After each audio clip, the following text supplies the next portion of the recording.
2일 동안 충분히 지내셨습니다. 네. 어제까지도 목소리가 좀 괜찮았는데 어제 저녁에 갑자기 콧물이 흘러다니나 목소리까지 가라앉고 좀 듣기가 좀 거북하실 정도였습니다. 감기 조심하시기 바랍니다.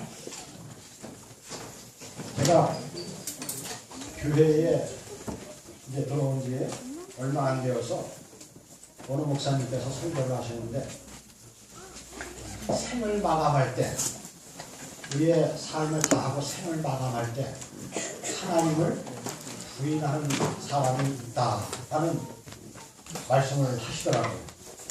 그래서 제가 깜짝 놀랐고 그와 같은 말씀을 오늘날까지 마음에 담아두고 살고 있습니다. 그래서 우리가 가만히 보면 교회를 열심히 잘 다니다가 우리에게 고난과 고통이 따라오면 교회를 떠나는 사람들이 종종 있는 것을 우리가 볼 수가 있습니다. 그래서 저는 이와 같은 일을 보면서 그때 그 목사님의 말씀을 좀 생각을 하고 가끔 제가 이제 기도하는 가운데에도 나도 그런 사람이 되지 않게 해달라고 하나님께 기도할 때가 있습니다. 참으로 이것은 매우 중요한 것입니다.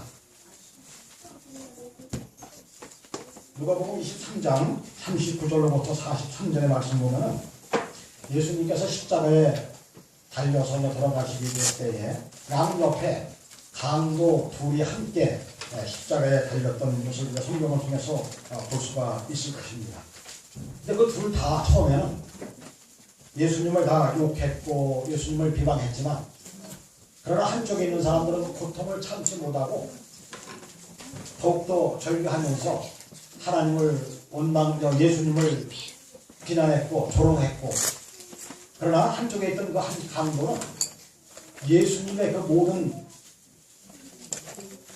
태도를 보면서 그 마음속에 저분이 우리의 구주이시고 예수님이 메시아라는 것을 마음속에서 우러나서 그분께 이제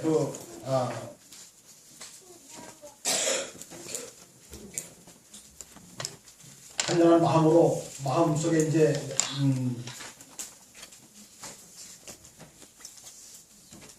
예수님을 인정하면서 이렇게 말을 했습니다. 누가복음 23장 41절의 말씀부터 보면 우리는 우리의 행한 일에 상당한 보응을 받는 것이니 이에 당연하거니와 이 사람의 행한 것은 옳지 않은 것이 없느니라 하고 가로되 예수여 당신의 나라에 임하실 때 나를 생각하옵소서. 그는 지난달 죄로 인해서 죽을 수밖에 없었지만 마지막 그 순간에 예수 그리스도를 만남으로 그 앞에 회개하고 예수님의 메시아임을 입으로 시인하면서 구원에 이르는 그러한 특별한 사람이 된 것을 우리가 알 수가 있습니다. 로마서 10장 10절의 말씀 보면은 사람이 마음으로 믿어 의에 이르고 입으로 시인하여 구원에 이르느니라 는 말씀이 있습니다. 고난과 고통 중에서도 우리가 예수님의 손을 놓지 않는 그러한 삶을 살게 되시기를 간절히 바라겠습니다. 어떤 젊은 사람이 성경에 보면은 마태복음 19장과 마가복음 10장과 누가복음 18장에 보면은 어떤 젊은 법관이 이렇게 좀 기록이 되어 있는데 그 사람이 예수님 앞에 나와서 내가 무슨 일을 하여야 영생을 얻으리까? 라고 질문을 합니다. 이 사람은 관원이었고 또 재물도 꽤 많은 그 사람이었고 또 지위도 꽤나 높은 그런 위치에 있던 그 사람이었습니다.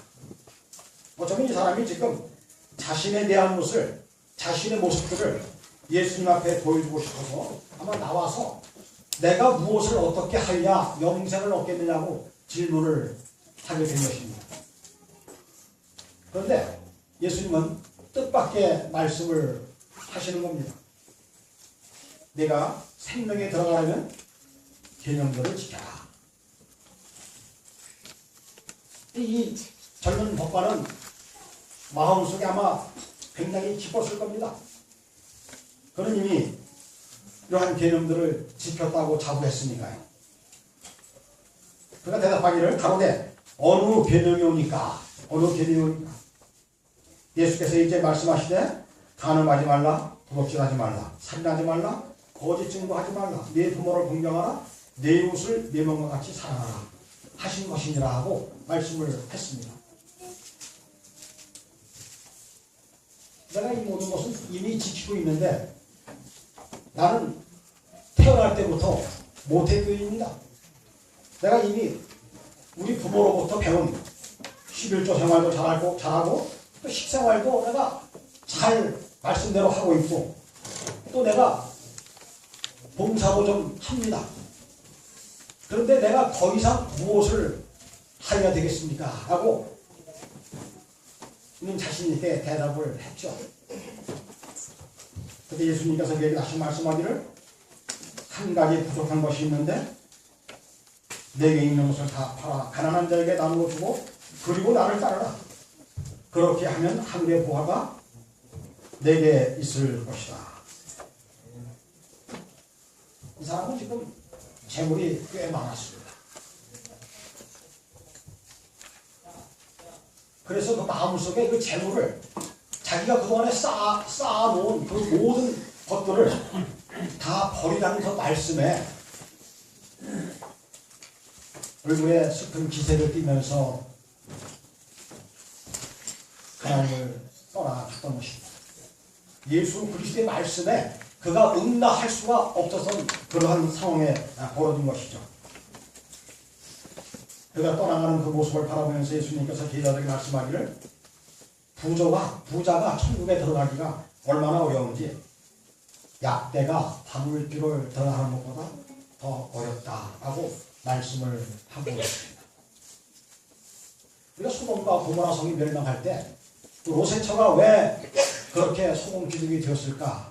그걸 생각해보면 그 역시도 재물에 대한 애착심, 그곳에 쌓아둔 자기의 모든 것들을 버리고 떠나는 그 아픈 마음 때문에 뒤돌아보다가 그만 그가 소금 기둥이 되고 만 사실을 우리가 성경을 통해서 볼 수가 있습니다. 뭐 재물이 많다 해서 하늘나라 못 가는 것은 별거 아닙니다. 그러나 우리가 우리의 마음속에 우선순위가 무엇이냐가 중요한 것입니다. 내가 지금 무엇을 섬기고 있는가?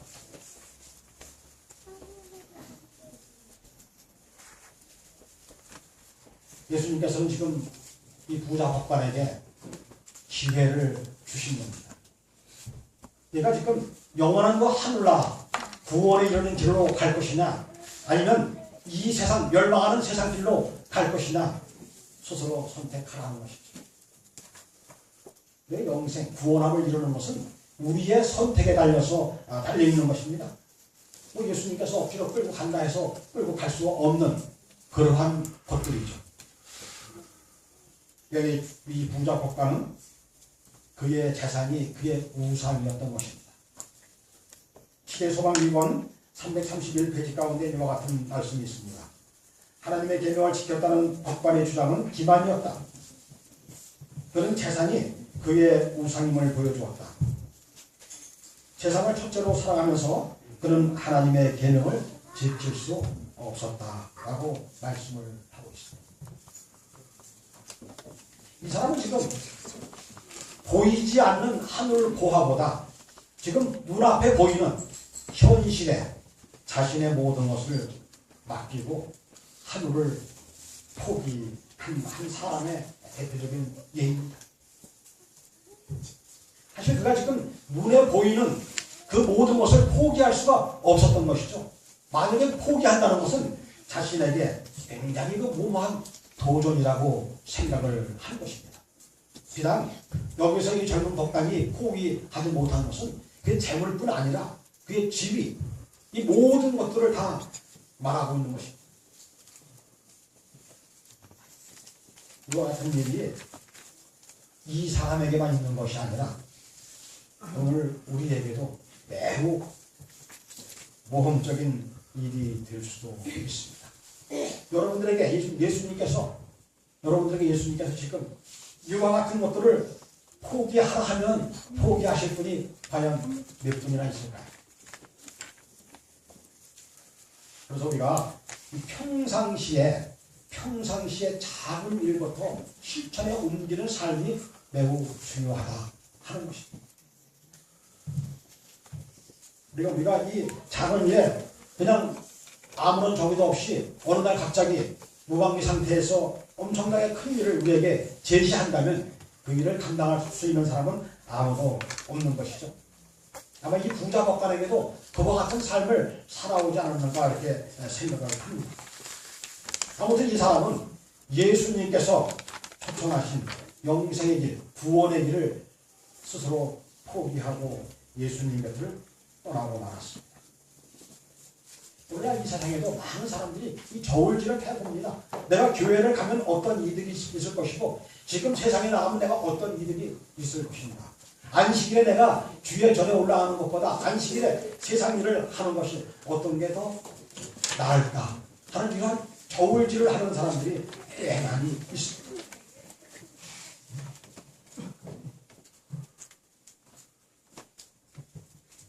오늘 우리가 현재 살아가는 모든 일에 있어서 어느 것이 더 유익한지 깊은 생각이 있게 되시기를 간절히 바라겠습니다.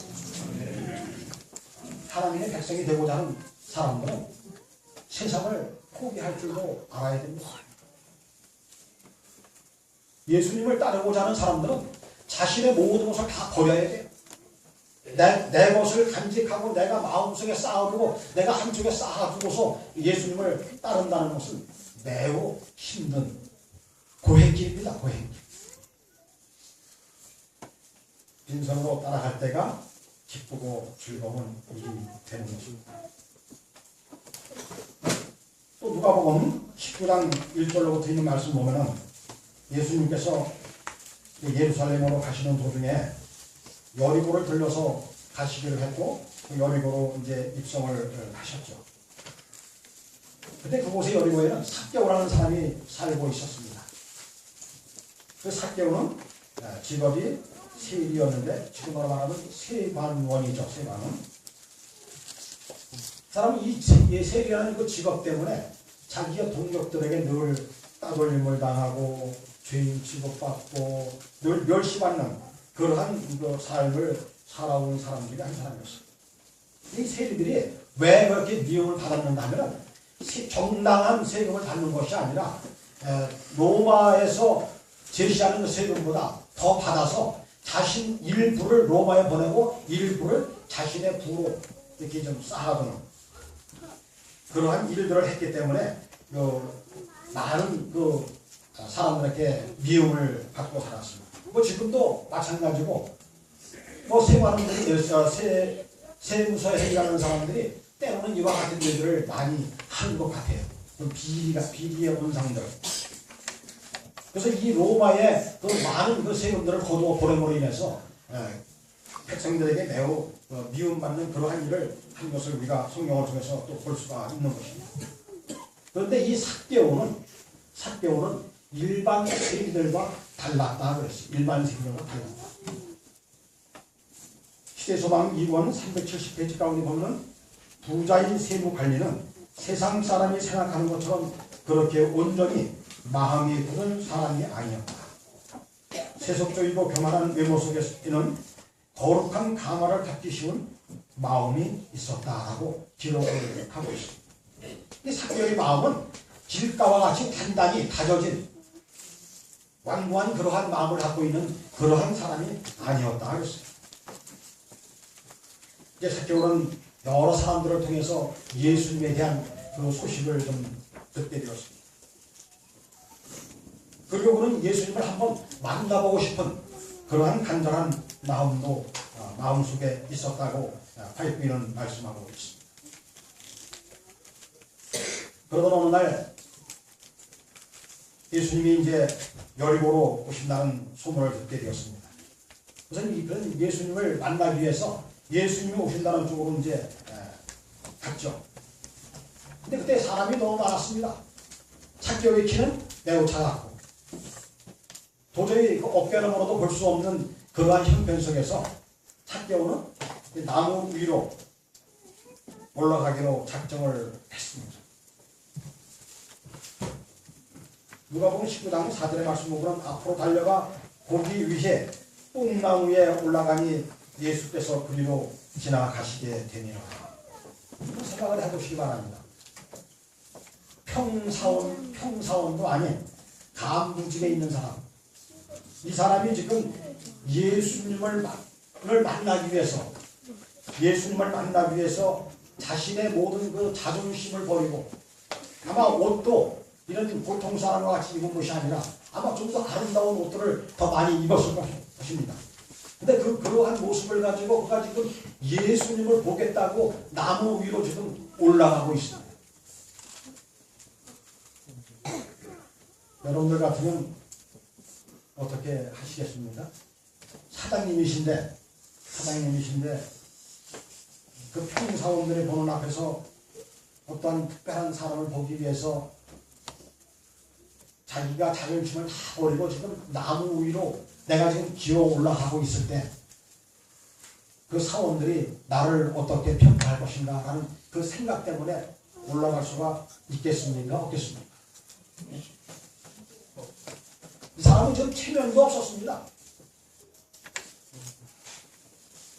자기가 지금 어떠한 위치에 있는지도 다 지금 잊어버리는 상태에서 지금 그가 나무 위로 올라간 것이죠.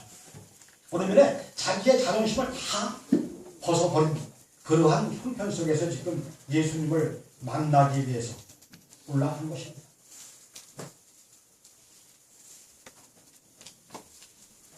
세상에 지금 많은 사람들이 이 체면 때문에 예수님을 찾지 못하는 사람들이 꽤 많이 있습니다. 제 친구도 하나도 뭐 자존심이 대단한 것도 아닌데 뭐 교회 좀 가자고 하면은 뭐 우리 교회만 오라는 것이 아니고 가서 좀 하나님을 좀 믿으라고 예수 믿으라고 좀 하면은 어떻게 교회 가서 뭐 교회 와서 찬미하고 이렇게 하는 거에 대해서 굉장히 쑥스러워하고 자기 자존심이 다 무너지는 듯한 그러한 느낌을 느끼는 것 같더라고요. 말하는 그 행동에 있어서. 오늘 이와 같이 사람들이 그 체면 때문에 예수님을 못 찾는 많은 사람들이 있는다면 웬만한 사람들은 적당하게 우리 교회에서도 마찬가지입니다. 교회에서 자기 어떤 위치적인 모습을 생각할 때 좀 자기의 체면 때문에 찬미 부를 때 크게도 안 부르고 그냥 속으로 조그맣게 부르는 사람이 있는다면 좀 뭔가 보는 가운데서도 좀 이 위치가 자기의 위치를 생각하면서 예수 믿는 더 적당하게 이 얼머무려 넘어가는 사람들이 꽤 있는 것을 볼 수가 있습니다. 여러분들 예수님 앞에서는 우리가 우리의 자존심을 다 벗어버려야 됩니다. 예수님께서는 지금 이 삭구의 마음을 알았습니다. 이미 예수님께서는 그 여리고성에 들어오실 때는 그 삭개오 그 사람을 만나기 위해서 온 것이니까요. 예수님께서 이제 뽕나무 밑을 걸어가시다가 위를 그 앞에 서시고 위를 바라보시면서 삭개오야 내려오너라. 내가 오늘 네 집에 유하여야 하겠다. 삭개오는 나무 위에서 내려오면서 자신의 귀를 의심했다라고 화이부인은 기록하고 있습니다. 만약에 여러분들에게 지금 오늘 그와 같은 예수님의 말씀이 계시다면 여러분들은 어떻게 하시겠습니까? 네? 어떻게 하시겠습니까? 자신을 지금 모든 사람들이 죄인 취급을 하고 상종도 하지 않는 그러한 상황 속에서 있는데 지금 예수님께서 하시는 그 말씀을 들을 때 어쩌면 이것이 꿈이 아닌가, 과연 이게 생신가 하는 그러한 마음도 갖게 되었을 것입니다. 시대의 소망 2번 372페이지 가운데 이렇게 기록을 하고 있습니다. 삭개오는 매우 가치 없는 그에게 몸을 낮추신 그리스도의 사랑과 겸양을 보자 감동되고 놀라서 침묵하였다. 이제 새로 발견한 그의 주님에게 사랑과 충성을 나타내려고 입술을 열었다. 군중들 앞에서 삭개오가 서서 주께 여짜오되 주여 보시옵소서 내 소유 절반을 가난한 자들에게 주겠사오며 만일 이것을 토색한 일이 있으면 4배나 갚겠나이다. 예수님께서 그에게 접근하셨을 때 삭개오는 예수님의 그 사랑에 즉각적인 반응을 나타낸 것입니다. 여러분들 예수님의 사랑을 좀 경험하십니까? 네? 예수님의 사랑이 여러분들 마음속에 좀 충만하게 임하고 계심을 느끼십니까? 그렇다면 반응하시기 바랍니다. 좀 나타내 보여주시기 바랍니다. 우리가 이번에 야고보서를 공부하면서 행함에 의한 믿음과 행함에 대한 것을 우리가 공부하지 않습니까? 무엇인가를 보여주는 그러한 우리의 믿음의 생애. 사실 우리가 마음속에 간직하고 있는 믿음은 그렇게 썩 바람직하지 않다고 봅니다.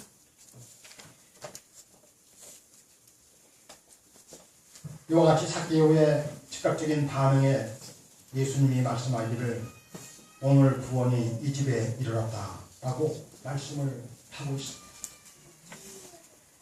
젊은 법관은 그 재물 때문에 예수님을 떠나갔지만 이 삭개오는 예수님을 만나고 자기의 재물을 다 내놓겠다라고 말을 하고 있는 것입니다.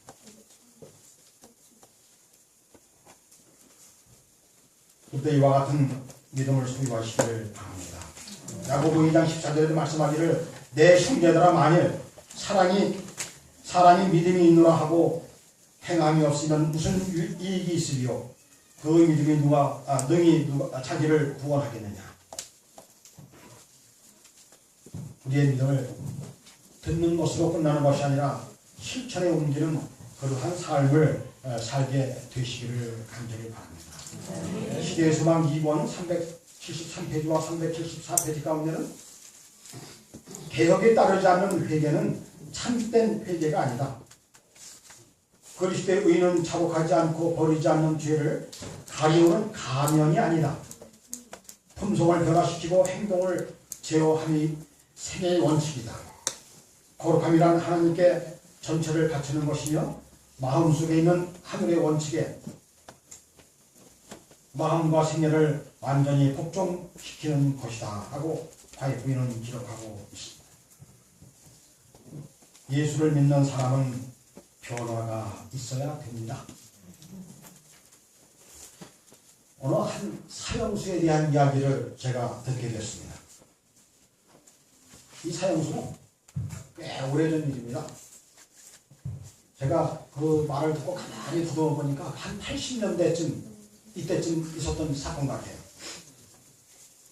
그는 부모와 형과 형수와 조카를 죽인 그 사람이었어요. 그리고 그는 그 죽은 사람들을 그 집 마당에다가 제가 듣기로는 2m, 사방 2m, 깊이는 3m의 깊이를 팠다는 겁니다. 그리고 거기에 5명의 시신을 다 넣었다는 것입니다.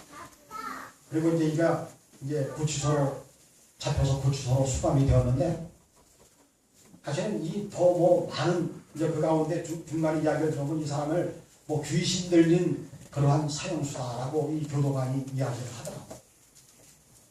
도무지 혼자 힘으로는 할 수가 없는 일을 했다는 거죠. 그래서 이제 구치소에 왔는데 이 교도관을 만나게 됐고 교도관을 통해서 이제 그가 성경을 보기 시작을 했다는 거예요. 그러면서 이제 그가 거기서 그 사단과의 투쟁, 마귀와의 투쟁하는 모습들을 주변 사람들이 바라보면서 그들 스스로가 교도소 안에서 구역관이 조직이 됐대요. 그래서 그 사람이 이제 자꾸 생활하면서 변화가 되는데 참으로 이 교도관이 봐도 놀라운 일이었답니다. 이 사형 선고를 받으면 이 가죽의 허리띠가 가죽 허리띠를 띠고 이 수갑을 채우고 그 허리띠에 다시 묶어서 이 손이 이 입에까지 못 올라온답니다. 그렇게 하는 이유 중에 한 가지는 그가 자살을 하지 못하게 하기 위해서 그렇게 한대요. 그래서 이렇게 놓고 이렇게 앉아서 그냥 성경책만 이렇게 넘기는, 그러면서 성경을 쭉 읽고 읽으면서 눈물을 흘리며 회개를 하는 그러한 모습들을 이제 설명을 하는데, 참으로 그러한 광경도 참 뭉클했습니다. 근데 이제 지금은 사형 집행을 하지 않지만 과거에는 이 사형 집행을 했잖아요. 우리나라도 지금 한 20년 가까이 사형 집행을 지금 안 하고 있는 것 같습니다. 그런데 이제 이 사형 집행날이 되어서 이제 이 교도관들이 이제 그를 이렇게 집행장으로 이제 끌고 오는 겁니다.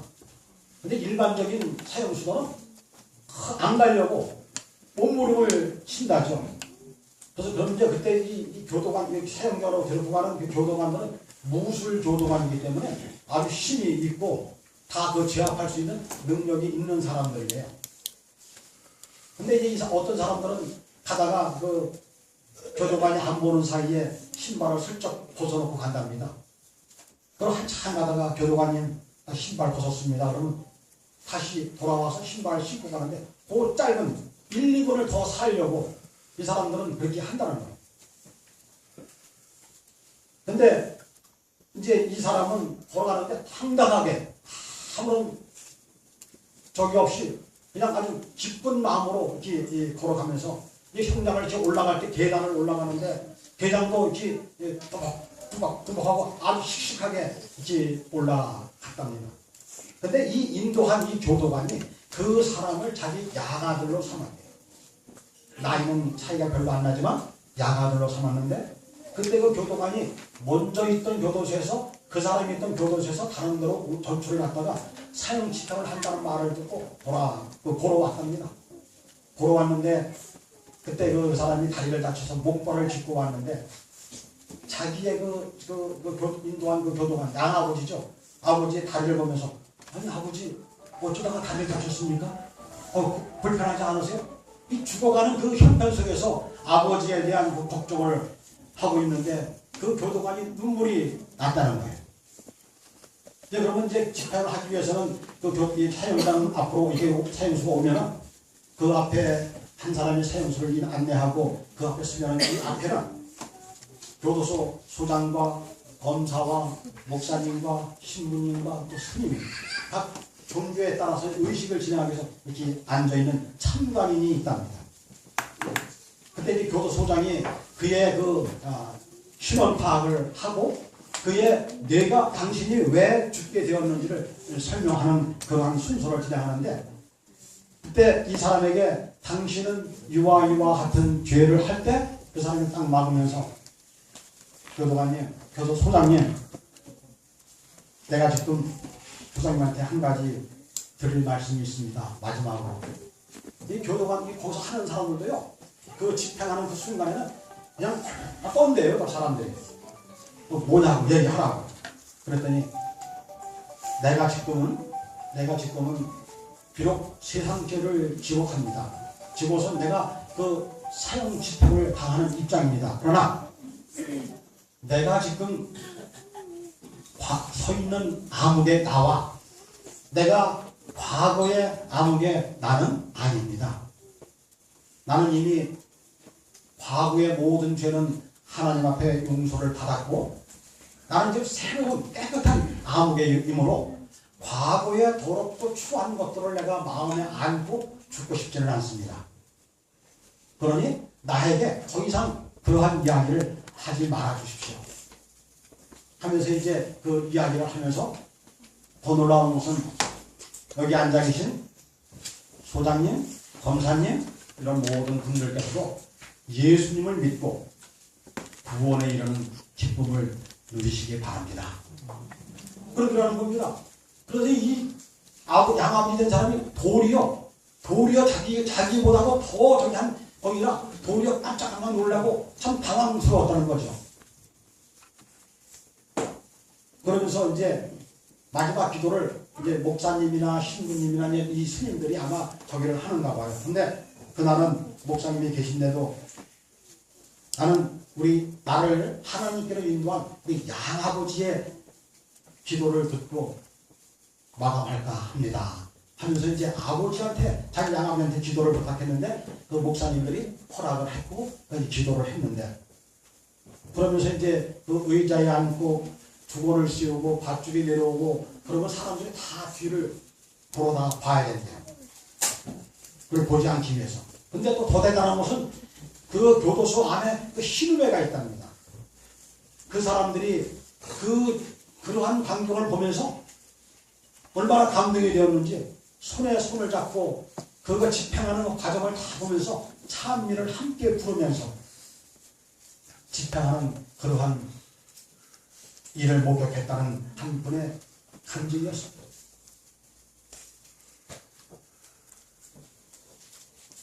오늘 우리는 그렇게 죽지는 않지만